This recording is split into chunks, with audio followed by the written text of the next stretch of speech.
Zero experience. महंगा decor नहीं, सिर्फ क्रिएटिविटी चाहिए। राधे राधे, मैं हूँ आपका सखा। और मैं हूँ आपकी सखी। लोग कहते हैं दोस्त हीरे होते हैं।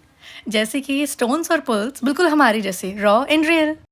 हमें प्रकृति ने इतना कुछ दिया है, जैसे कि ये मोर पंख छोटे बड़े साइज में, और ये हार्ट शेप का शीशा जो दिया है हमें दुकानदार ने। प्रकृति ने हमें इतना कुछ दिया है। इसी प्रकृति से हमें मिले हैं ये मोर पंख, ये ग्लू गन और हमारा मटेरियल। आइए बनाते हैं DIY क्राफ्ट साथ में। तो देखिए यहाँ पे हमने सारे मोर पंखों को कट करते जाएंगे अपने मिरर के अकॉर्डिंग साइज़ में। तो ये मोर पंख जो हम काट रहे हैं, जो कि छोटे साइज़ के बड़े साइज़ के हैं, ये इसलिए ज़रूरी है क्योंकि ये आपके मिरर को सपोर्ट करेंगे बाद में हैंग करने के लिए। तो यहाँ पे हम मोर पंखों को कट करते जाएंगे। यहाँ पे हमने मोर पंख पहले ही डिस्ट्रीब्यूट कर लिए थे छोटे और बड़े साइज़ में, ताकि हमें बाद में प्रॉब्लम ना हो अलग अलग रखने के लिए। इस प्रोसेस के लिए हमको काफ़ी पेशेंस चाहिए और हमको धीरे धीरे काम करना होगा। और अब ये जो हमारे पंख हैं, ये हमारे कट के तैयार चुके हैं सेपरेटली। तो यहाँ पर हम अपने मिरर पर मोर पंख लगाएंगे। तो यहाँ पर हम मिरर को रख लेंगे मोर पंख लगाने के लिए, जहाँ पर हमारी सखी ग्लू लगाते जाएंगे और मैं मोर पंख लगाता जाऊँगा। यहाँ पे हमारा इस आर्ट वर्क के लिए ग्लू गन का होना ज़रूरी है। अगर आप फेविकॉल वगैरह यूज़ करेंगे तो ये परमानेंट स्टिक नहीं कर पाएगा। तो याद रखें, आपके पास कोई भी ग्लू गन हो, आप उसका यूज़ करिए। इसको धीरे धीरे लगाइए क्योंकि ग्लू गन काफ़ी गर्म होता है, जिससे हमारा मिरर चटक सकता है। तो उस पर क्रैक ना पड़े, उसके लिए हमें बहुत ड्रॉप वाइज उसको लगाना होगा। जैसा कि आप देख पा रहे हैं, अभी जो हम हैं बड़े बड़े मोर पंख का यूज़ कर रहे हैं।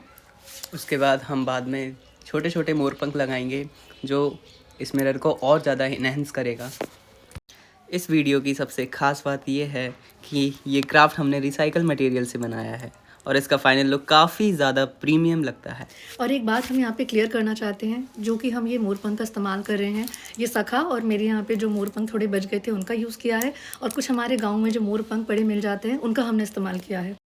यहाँ पे मोर पंख हमें बड़े ही आराम और संयम पूर्ण से लगाना चाहिए, क्योंकि ग्लूगन काफ़ी गर्म होने से के कारण हाथ भी जल सकता है हमारा। और जैसा कि आप देख रहे हैं, हम बारी बारी से एकदम आराम से पंखों को दूर रखकर अपनी उंगलियों को एकदम ग्लूगन से हटाकर आराम से लगा रहे हैं, ताकि वो अच्छे से चिपक भी जाए और हमें कोई हानि भी ना हो। इस मिरर को बनाने के लिए ज़रूरी नहीं है कि आपको ये हार्ट शेप ही लेना पड़े। आप लोग कोई भी शेप का मिरर लेकर आ सकते हैं, छोटा बड़ा, सर्कल साइज़ का, रेक्टेंगल। ये बहुत ही ज़्यादा एस्थेटिक लगता है और घर के लिए बहुत ज़्यादा अट्रैक्टिव लुक ये देता है। आप एक बार घर पे ट्राई करिएगा, धीरे धीरे जितना सामान है उसमें आप ट्राई करके देखिएगा। तो आज ही हमारा फर्स्ट DIY है जो हम लोग आप सबके साथ शेयर कर रहे हैं। हाँ, शायद इसलिए क्योंकि हम रश में नहीं हैं। पर इस बार मटेरियल हमारे पास बहुत ज़्यादा कम है। तभी तो अच्छा है। क्यों, कैसे? जब ऑप्शन कम होते हैं तो आइडियाज़ क्लियर हो जाते हैं। ये तो है, पर मोर पंख वैसे भी इनफ होते हैं। हाँ, क्योंकि नेचर ऑलरेडी डिज़ाइन कर चुकी होती है। सखा देखो, ये कितना सुंदर लग रहा है ना। मतलब यकीन नहीं हो रहा ये हमने बनाया है। सच कहा, ये काफ़ी ज़्यादा सुंदर होके निकला है। अब इस मिरर को और ज़्यादा खूबसूरत बनाने के लिए यहाँ पे जो हमने पर्ल्स लिए थे, जो कि हमने एक ज्वेलरी में से निकाले हुए हैं, जिसका हम यूज़ नहीं कर पा रहे हैं, तो छोटे बड़े पर्ल्स को हम लोग सीक्वेंस वाइज धीरे धीरे लगा रहे हैं।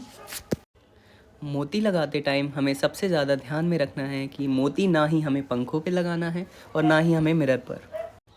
क्योंकि अगर हम मोती को मिरर के ऊपर लगाते हैं तो ग्लू गन से जो हम ग्लू यहाँ पे रखेंगे उससे हमारा मिरर क्रैक हो सकता है, और अगर हम उसको मोर पंख पे करते हैं तो वो आपस में चिपक सकते हैं, ख़राब हो सकते हैं। एक टिप है, पर्ल्स को सीधा चिपकाने से पहले थोड़ा लेआउट प्लान कर लेना। हाँ, वरना बाद में लगता है ये पल्प यहाँ क्यों आ गया। हम पर्ल्स को मिरर के एज के पास प्लेस कर रहे हैं ताकि हर्ट शेप और ज़्यादा हाईलाइट हो और बहुत अच्छा दिखे। और हाँ, ग्लू थोड़ा थोड़ा यूज़ करो, ज़्यादा ग्लू करोगे तो मैसी फिनिश आएगा। अगर आप लोग घर पे ट्राई कर रहे हैं तो पर्ल्स की जगह बीट्स, स्टोन्स या कुंदन पे यूज़ कर सकते हैं।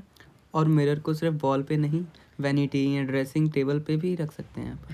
हैंडमेड डेकोर का बेस्ट पार्ट ये होता है कि हर पीस थोड़ा सा यूनिक होता है और थोड़ा इम्परफेक्ट भी, जो एक्चुअली उसको परफेक्ट बनाता है।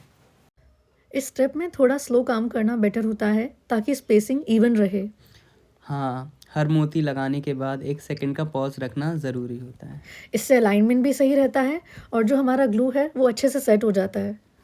ऑनेस्टली पर्ल्स लगाना थोड़ा सा टाइम कंज्यूमिंग तो होता ही है, बट जो उसके एंड के रिजल्ट होते हैं बहुत बेस्ट होते हैं। हाँ, ये वो पार्ट है जहाँ पेशेंस का रोल सबसे ज़्यादा होता है। और जब डिज़ाइन धीरे-धीरे कंप्लीट होता है, तो सैटिस्फैक्शन लेवल बहुत ज़्यादा इंक्रीज़ होता जाता है। जैसे कि आप देख पा रहे हैं, हमारा हाफ मिरर कंप्लीट हो गया है अब तक, और जितना धीरे-धीरे हम काम कर रहे हैं, ये उतना ही खूबसूरत बनता जा रहा है। हाँ, सच में मिरर पर भी अगर कुछ गंदगी आ जा रही है तो उसे तुरंत साफ करना चाहिए। जब हम पर्ल्स लगा रहे होते हैं ग्लू गन की हेल्प से, तो हमको उस पर्ल को लगाते वक़्त उसको 1 मिनट के लिए, सेकंड्स के लिए होल्ड करना होता है, जिससे वो अच्छे से स्टिक हो जाए। ताकि बाद में छूटे ना, क्योंकि बाद में ये अगर छूटेंगे तो बीच-बीच में पूरे मिरर का लुक ख़राब कर सकते हैं। क्योंकि जब हम थोड़ा-सा ग्लू गन का इस्तेमाल करते हैं और अगर हमारे पर्ल्स जो हैं अच्छे से सेटल नहीं हो पाते, तो ये जब ग्लू गन ठंडा हो जाता है, तो उसके बाद इसके निकलने के चांसेस इंक्रीज़ हो जाते हैं। जिसके लिए हमें सबसे अच्छी ग्लू गन की क्वालिटी चाहिए। जहाँ पे ग्लू गन की क्वालिटी बेस्ट होनी चाहिए, जिससे ये सारे अच्छे से चिपक सकें। अब पल्स का काम ऑलमोस्ट कंप्लीट होने वाला है, बस थोड़ा फिनिशिंग टचेस बाकी है। फाइनल लुक काफ़ी क्लीन, बैलेंस और काफ़ी ज़्यादा अट्रैक्टिव आने वाला है। अगर आपको ये DIY पसंद आ रहा है तो इसको ज़रूर ट्राई करें और वीडियो को लाइक और शेयर ज़रूर करें। और चैनल को सब्सक्राइब करना मत भूलना। और ये हमारा फर्स्ट व्लॉग है, बहुत सारी मिस्टेक्स हो सकती हैं हम लोगों से, और हम लोग उम्मीद करेंगे कि अगर आप लोगों को कुछ भी इश्यूज़ हों, आप लोग हमें कमेंट सेक्शन में आके ज़रूर बताइएगा और हमको सपोर्ट कीजिएगा। तो मिलते हैं हम लोग हमारे नेक्स्ट वीडियो में। Thank you, bye bye. Radhe Radhe.